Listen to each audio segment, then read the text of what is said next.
Kuringana na komishina wa kaunti ino ituginya cia thirikari nene itigikinyanira angikorwo andu ethi matikunyitite miriria mabatie kumana na unyui wa njohi gukira githimi na njohi gananie.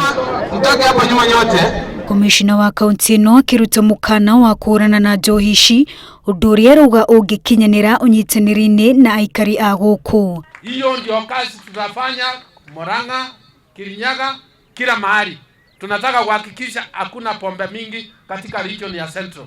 Makayata maya no mukomishina wa kaunti ya Nyandarua Boaz Cherotich arenamo akiugona namba ya irabu guku niongererekete. Last year tulikuwa na 1500 lakini wakati tulifanya survey kidogo tukakundua kwamba imekaribia 2000. Hiyo idadi ni kubwa zaidi kushinda makanisa pamoja na mashule ukijumulisha yote. Wathani wa matura naguo ni uretio kunyihanyihia namba ya irabu iria iraheo marua ma uruti wa wira. Tulisema tutapitia public participation. Wananchi mkisema mutaki bar, county government itakubali kwa hiyo mwelekeo na tutafunga hizo mabaa zote. Maretie itoreni ria Kasuku hende ya mucemanio na aikari kuria mashini cia guthaka kamari, fagi na njohi njikirire mukana ihithukitio. Wajirumeta Inoro TV.